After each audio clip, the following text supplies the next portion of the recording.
sudah mau akhir tahun nih Kak. Betul Mas Agung. Nah, kalau akhir tahun tuh biasanya Apa tuh Mas? gimana Kak? Biasanya repot untuk SPT tahunan Ya, ya Mas ya, jadi persiapan lapor. persiapan pelaporan SPT tahunan. Betul. Nah, sekarang ini kan DJP online kan sudah tidak bisa nih Kak. Betul Mas. Nah, otomatis kan nanti untuk pelaporan SPT tahunan itu harus menggunakan Cortex Cortex ya. ya.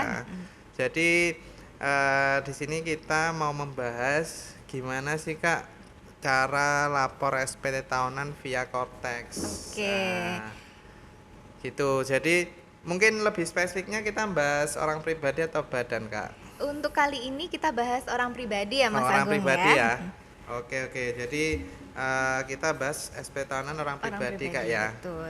Nah, di sini mungkin kita mulai di awal dulu Kak ya. Oke. Nah, kan pelaporan SPT tahunan kan nantinya di tahun 2026 Kak ya, kan mulai Januari sampai kalau untuk orang pribadi kan 31 Maret ya. Maret, betul. Nah, itu pelaporan SPT tahunan orang pribadi. Nah, nantinya ini Kak, di SPT tahunan orang pribadi itu apakah sama dengan yang di DJP online Kak untuk dokumen pendukungnya? Kalau untuk dokumen pendukung sebenarnya sama ya Mas ya. Tetap harus butuh bukti potong kalau wajib pajak bekerja di perusahaan mungkin ya atau dari pemberi pekerja Ya, gitu ya, tetap butuh bukti potong. Kalau yang UMKM juga tetap butuh catatan atau rekap penghasilan bruto mereka selama setahun gitu ya Mas ya. Rekapan omset ya dalam Betul. 1 tahun. Dan juga dokumen-dokumen lain yang memang digunakan untuk lapor SPT tahunannya gitu ya Oh, Mas jadi ya. untuk bukti pendukung sebenarnya sama kayak Sama, Mas. untuk DJP apa di Cortex ini sama yang di DJP lain itu sama ya. Iya, nggak ada bedanya. Nggak ada bedanya ya. Gitu. Jadi yang membedakan mungkin nanti cara pelaporannya ya. Betul, karena di Cortex nanti mungkin kalau dulu kan wajib pajak tahunya oh ada 3 jenis nih SPT yang 1770 SS, Ya, 70S sama yang 70. polos gitu ya, Ah. 70 polos. Nah sekarang gimana Mas? Cuma ada satu ya kalau nggak salah. Jadi nantinya kan di Cortex itu sudah tidak ini Kak ya apa memunculkan SPT yang membeda-bedakan tadi yang 70S, SS sama 70 yang 70 e-form. biasa. Nah, jadi nanti di Cortex itu langsung jadi satu Kak. Oke. Jadi namanya nanti SPT tahunan orang pribadi. Gitu aja ya. Lebih Ah, simpel ya Mas jadi ya lebih berarti simpel ya. sebenarnya Kak ya. Oke. Nah, terus mungkin beberapa wajib pajak mungkin sudah ini kayak sudah tahu nih apa atau enggak minimal sudah aktivasi Cortex ya. Oke, kalau Nah, belum gimana Mas? kalau misal ini apa wajib pajak yang belum pernah aktivasi Cortex itu langkah pertamanya ini apa Kak? Oke, berarti harus registrasi dulu atau bisa Registrasi. aktivasi akun Cortex-nya dulu Mas. Ya. Kalau misal tidak aktivasi itu apakah bisa atau tidak Kak nanti untuk pelaporan SPT tahunan? Nggak bisa dong, gimana bisa ya? caranya nanti? Iya, kan harus punya akun Cortex dulu ya kawan pajak ya. Kalau misal datang ke KPP gitu nggak bisa juga ya? Nanti dibantu kita aktifkan gitu Oh, ya. jadi tetap nanti arahnya ke aktivasi juga ya. Betul. Iya, jadi kawan pajak kalau mumpung masih September ini, kalau misal yang belum pernah aktivasi Cortex segera untuk aktivasi Kak ya. dulu, betul. Karena nanti kan untuk pelaporan SPT tahunan Sudah menggunakan Cortex Cortex semua, nanti. jadi harus punya akun Cortex masing-masing begitu. Ya, jadi harus aktivasi dulu. Nah, katakanlah ini wajib pajaknya sudah aktivasi Kak. Oke. Sudah bisa login di Cortex, sudah bisa akses atas nama dia. Oh ya. Nah, nantinya ini caranya lapor SPT tahunan itu gimana? Caranya Langkahnya lapor. ketika ini katakanlah sudah login nih, sudah login, masuk, oke. sudah masuk di Cortex. Nah, caranya lapor SPT tahunan itu menunya apa aja sih Kak? Menunya di mana dan apakah sama kayak di DJP online gitu? Kalau menunya mungkin agak sedikit beda ya Mas ya sama DJP online gitu. Jadi nanti kalau ini seumpamanya sudah login, Ya. nanti kawan pajak bisa pilih menu SPT atau surat pemberitahuan. Mm-mm. Terus Oh, menu SPT iya ya. betul. Setelah itu ada submenu SPT lagi. Mm-mm. Setelah itu ada tombol kecil untuk buat konsep SPT. Nah, Ya. disitulah nanti kawan pajak bisa buat SPT tahunan orang pribadinya gitu. Oh ya, berarti nanti di menu surat pemberitahuan Iya, nanti betul. ada sub surat pemberitahuan lagi, baru nanti buat konsep Konsep. SPT. Iya, Mas. Nanti di situ ada pilihannya kayak SPT tahunan orang pribadi. Iya, betul. Oh iya ya. Ada pilihannya, setelah itu bisa pilih mau lapor tahun berapa gitu Iya. ya. Jadi sebenarnya hampir sama kayak DJP online kak ya. Iya. Jadi kayak login dulu DJP online, baru nanti ada menu lapor SPT itu Iya, kan. betul, Mas. Nah, cuman yang membedakan tadi kak ya, kalau DJP online tadi kan ada beberapa pilihan Iya, SPT. betul, e-filing, Ya, e-form gitu kan. e-filing Kalau sama e-form. sekarang nggak Nah, ada. kalau sekarang langsung kak ya, jadi Langsung. pilihannya SPT tahunan orang pribadi. Betul. Oh, gitu ya. Jadi lebih gampang kak ya, jadi Lebih untuk gampang, nggak, lebih simpel ya. lebih simpel ya, nggak bingung milih antara e-filing atau Iya, e-form. betul. Kalau dulu kan dipisah kak ya, untuk karyawan itu e-filing, untuk usaha itu Usaha e-form. e-form, betul. Nah, jadi satu kak ya. Oke. Nah, itu mungkin untuk bikin atau buat SPT tahunan orang pribadi. Nah, katakanlah ini sudah buat nih kak, sudah buat SPT tahunan. Nah, nanti cara ngisinya gimana kak? Apakah sama kayak DJP online atau lebih mudah nanti di Cortex-nya? Kalau cara mengisinya ini sedikit beda ya Mas ya dari yang DCP online dulu. Kalau dulu semuanya lewat e-filing gitu kan, Iya. akan ada pertanyaan apakah menjalankan kegiatan usaha atau pekerjaan bebas gitu dan lain sebagainya. Nah, di sini nanti akan langsung masuk ke pengisian SPT-nya. Gitu, Mas. Berarti langsung ya. Iya. Kalau sebelumnya kan ada pertanyaan tuh ya, pertanyaan. Jadi mungkin sedikit berbeda, tapi alurnya sebenarnya sama Sebenarnya kayaknya. sama, Sebenarnya betul. sama ya Sebenarnya alurnya ya. sama. Jadi nanti mungkin di pertanyaannya itu di SPT tahunannya kak ya. Iya, di dalam Di SPT dalamnya, tahunannya jadi di langsung, induknya tadi ya. betul, bukan di luar. Kalau dulu kan di luar ya. Nah itu nanti langsung ngisi lampiran atau ada ini kak, pertanyaan-pertanyaan yang harus dijawab Oke. untuk nanti di Cortex-nya. Tahapannya itu kita isi bagian induknya dulu, Mas. Kalau dulu kan kebalik ya, kita isi Kalau lampiran dulu kan dulu. dari belakang nih, Betul. lampiran dulu, atas baru sampai ke induk. induk, betul. Nah kalau sekarang, Kalau sekarang isi dulu induknya, karena di Oh, induk itu iya. ada pertanyaan-pertanyaan yang nanti akan diarahkan ke lampiran-lampiran gitu. Mas. oh gitu. Jadi berarti nanti di induk itu muncul pertanyaan gitu kak ya. Betul. Nah pertanyaannya itu apakah pertanyaan yang hanya menjawab iya tidak atau di situ khusus gitu kak, pertanyaan ini Kalau di bagaimana? induk pertanyaannya ya tidak, Mas. Oh jadi tinggal milih ya, Tinggal milih, betul. milihnya cuman iya atau tidak Iya, ya. apakah, Oh jadi lebih enak ya. Betul. Nah, apakah apakah memiliki penghasilan yang bersifat final, pilih ya atau tidak gitu. Oh gitu. Contohnya seperti itu ya. Iya ya, sebenarnya hampir sama kak ya, sama kayak yang di DJP kan mungkin waktu yang e-filing ya. Kalau e-filing ada betul. pertanyaannya. Kalau e-form kan Kalau e-form kan langsung langsung. jebret gitu Nah, ya. cuman nantinya di Cortex ini tetap ada pertanyaan, tapi itu secara keseluruhan kak ya. Jadi untuk baik usaha maupun yang karyawan. Ya. Karyawan, iya betul. Ya. Jadi kalaupun di induk itu jadi ngisi induk dulu, baru nanti kalau udah diisi akan muncul lampiran-lampirannya ya yang Iya, wajib diisi. betul Mas. Sekarang kalau di konteks seperti itu ya. Jadi akan ketika dia pilih iya, maka akan diarahkan mengisi lampiran-lampiran tertentu. Jadi kalau dia tidak memilih atau memilihnya yang bagian tidak, itu lampirannya nggak akan kebuka, Nggak akan Mas. kebuka ya. Iya. Oh, lebih enak Kerennya sih ya. gitu ya Cortex. Soalnya kan kalau dulu kan misal yang e-form ya usaha ya.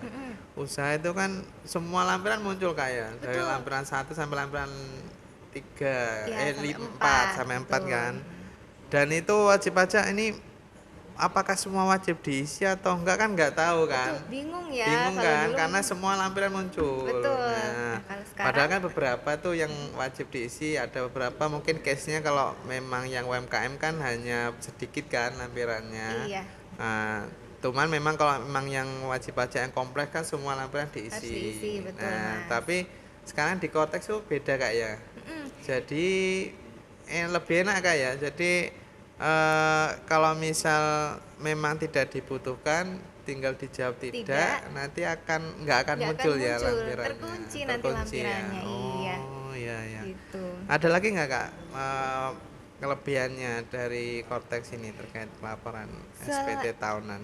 Iya, keunggulan lainnya ya Hmm. Mas ya, data dari mungkin pemberi kerja atau mungkin bukti potong yang sudah diterbitkan oleh pemberi kerja ataupun lawan transaksi itu prepop atau langsung masuk otomatis Mas di Oh, SPT-nya. otomatis muncul ya Iya, nantinya. atau data pembayaran yang sudah Heeh. dilakukan sebelumnya itu otomatis masuk. Jadi nggak Ah, perlu diinput ulang. iya ya. Jadi Gitu. kan kalau sebelumnya itu di DJP online itu kan wajib pajak mengisi manual Manual kan. ya satu-satu diisi Baik sendiri. itu karyawan maupun usaha. Betul. Kalau karyawan penghasilannya yang eh, bukti foto yang dibuat sama perusahaan itu kan input manual. Iya, betul. Baik bukti potong maupun yang A1 A2 itu kan. Iya. Nah, apalagi yang usaha yang masih pakai UMKM yang store Iya, sendiri iya, betul. itu kan input manual juga setiap bulannya omsetnya berapa. Omsetnya berapa, Bayarnya berapa. kadang lupa gitu Iya. kan ya.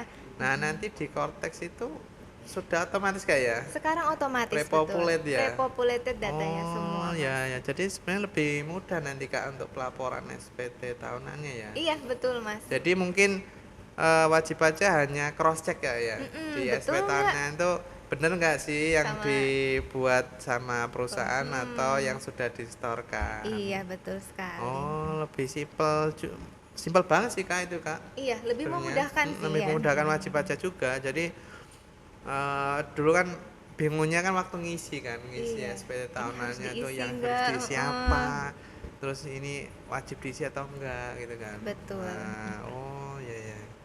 Nah, nanti di SPT tahunan itu lampirannya apakah berbeda Kak sama yang di DJP online yang lama itu ya, sebelumnya? Kalau lampirannya iya. Kalau dulu hanya dulu tuh ada 4 ya Mas ya. Ada lampiran 1, 2, 3 dan lampiran 4 begitu. Iya. Kalau sekarang ada lampiran 1 sampai lampiran 5. Heeh. Cuman itu kan muncul pada saat Pilih ya. pilih Di ya ya. pertanyaan-pertanyaan Heeh, di bagian pertanyaan induk itu ya Mas ya. Oh ya ya. Jadi nggak perlu takut, keterangan di bagian lampirannya pun juga sudah cukup jelas ya Mas ya. Ini harus diisi bagian apa begitu. Jadi wajib Oh. pajak atau kawan pajak nggak akan bingung gitu. Jadi berarti katakanlah tadi ada pertanyaan ya, apakah penghasilan Anda di atas 60 juta? Nanti kan ada jawabannya iya atau tidak. Iya. Nah, ketika katakanlah jawab iya, nanti akan muncul kayak di sebelahnya itu harap mengisi lampiran berapa gitu ya, Mas, ya, betul. Oh ya, jadi sudah ada petunjuknya kan sebenarnya. Iya betul Mas. Ya, kalau sebelumnya kan di DJP online kan agak susah ya buat ini nanti masuknya kemana, Kemana, ngisi alurnya yang bagian ngisinya mana, bagian mana gitu kan. ya. Nah, jadi Betul. nanti di konteks lebih ini kayak lebih terinci ya Lebih untuk terinci, lebih lampiran-lampiran. diarahkan langsung gitu ya untuk mengisi lampiran Oh, berapa bagian mana gitu. jadi lebih enak juga Kak ya. Betul Mas. Itu untuk lampirannya jadi sebenarnya lebih banyak, cuman mungkin khusus yang biasanya yang banyak yang kompleks Kak ya, yang Iya. wajib pajak orang pribadi yang memang menjalankan kegiatan usahanya lebih dari satu mungkin Betul, ya. usaha ataupun usaha dan sebagai pekerja juga gitu itu lebih kompleks. Ya. Nah, berarti kalau untuk yang khususnya yang karyawan, PNS, berarti sebenarnya nantinya tuh tinggal lapor SPT aja Kak ya, nggak perlu ngisi Iya, kan sebenarnya. betul, Mas. Karena kan sudah Pre-populated tadi tertarik ya. data Datanya otomatis dari perusahaan. betul, jadi tinggal cek bener nggak ini yang Mm-mm. dibayarkan oleh perusahaannya Ya, ya. masing-masing. Kalau sudah selesai, ya sudah tinggal bayar dan lapor, klik Ada bayar dan lapor lapor. itu ya. Oh, iya ya. Berarti enak sih kalau untuk orang pribadi yang karyawan sama PNS kayak tadi ya. Betul. Heeh. Lebih mudah, Lebih mudah lebih ya, cepat juga lebih cepat juga. pengisiannya. Nah, gini Kak, kalau sebelumnya itu kan ini ngomongin yang usaha nih Kak. Oke, Kalau usaha kan lapornya dulu e-form. e-form ya Mas. Nah, apakah nanti di Cortex ini perlakuannya sama seperti itu Kak? Pelaporan untuk orang pribadi yang usaha ataukah langsung nanti di websitenya untuk pelaporannya? Pelaporannya sama karena sekarang sudah tidak ada e-form lagi, Mm-mm. jadi tidak perlu download PDF gitu ya Mas ya. Karena Mm-mm. semuanya sekarang langsung diisi di Cortex atau melalui ya website Cortex ini. Oh, berarti Gitu, langsung Kak ya. Jadi langsung nggak perlu download betul. PDF-nya kan? Iya. Oh, iya ya. Oke. Mungkin selebihnya juga hampir sama ya dengan pelaporan SPT tahunan badan ataupun SPT masa. Mungkin kalau kawan pajak sudah pernah melaporkan SPT melalui Cortex, Mm-mm. kalau memang sudah dirasa pengisiannya sudah cukup begitu ya, sudah diisi sampai belakang, Iya. ada lampiran nggak Mas kira-kira yang harus dilampirkan gitu? Kalau untuk lampiran mungkin biasanya untuk yang ini Kak ya. Apa dokumen pendukung biasanya. Oke, Dokumen betul. pendukung biasanya wajib dilampirkan, apalagi yang wajib pajak melakukan pembukuan. Oh iya, Orang betul. pribadi kan cuman jarang kan ya yang orang pribadi, mungkin hanya beberapa. Mm. Sebenarnya hampir sama kayak yang dulu kan di DJP online. Nah, cuman khusus yang pembukuan mungkin nanti wajib melampirkan dokumen pendukung. Cuman kalau Oke. yang masih pakai pencatatan itu tidak ada dokumen pendukungnya. Oke, gitu Seperti ya itu. Mas ya. Oke, kalau untuk pelaporannya Mas ada yang berbeda nggak dari SPT yang di DJP online dulu? Sebenarnya pelaporannya sama kayak, jadi kayak ya Tinggal klik bikin SPT, ngisi pelapor, tinggal bayar dan klik bayar lapor. dan lapor itu ya. Cuman Oke. kalau untuk di Cortex kan karena sudah by system, sudah terpopuler juga datanya, mungkin lebih ke cross check aja sih Kak. Jadi melihat benar nggak sih yang sudah dibuat sama perusahaan. Kalau sudah benar tinggal dilaporkan. Dan pengisiannya mungkin yang sebelumnya dari belakang ke depan, depan, ke induk ya. ke induk, sekarang dari induk Dari dulu. induk Kalau baru. sudah nanti di induk muncul lampiran-lampirannya Oke. gitu. Jadi sedikit sih yang membedakan, tapi sebenarnya intinya sama pengisiannya. Oke. Seperti itu Kak ya. Iya. Oke, kawan pajak, mungkin kalau kawan pajak ingin melihat lebih jauh tata cara Iya. pengisian SPT tahunan PPh orang pribadi, nanti bisa langsung mengunjungi atau melihat tutorial Di dari kanal YouTube Kak betul ya. di kanal YouTube Ditjen Pajak RI. Di sana sudah ada banyak tutorial. Nanti bisa langsung dilihat saja atau dipelajari. Jadi nanti di awal tahun udah nggak bingung lagi ya Mas ya. Gimana sih cara Jadi ngisinya nggak gitu. perlu inilah apa yang kan mumpung masih September ini disiapkan dulu, mungkin bisa lihat tutorialnya dulu, nanti baru ketika waktu akan pelaporan SP tahunan biar nggak bingung Kak ya. Iya, masih ada waktu untuk belajar ya kawan pajak ya. Dan jangan lupa untuk ini ya follow Follow, Instagram betul. kami di kantor KPP Surabaya Sukomanunggal. Sukomanunggal. Atau subscribe juga untuk YouTube KPP Surabaya Sukomanunggal. Ya, Oke. mungkin itu Kak ya. Iya. Kita bahas ini. Mungkin sekian dari kami. Apabila ada salah kami mohon maaf. Terima kasih kawan Terima kasih pajak. semuanya.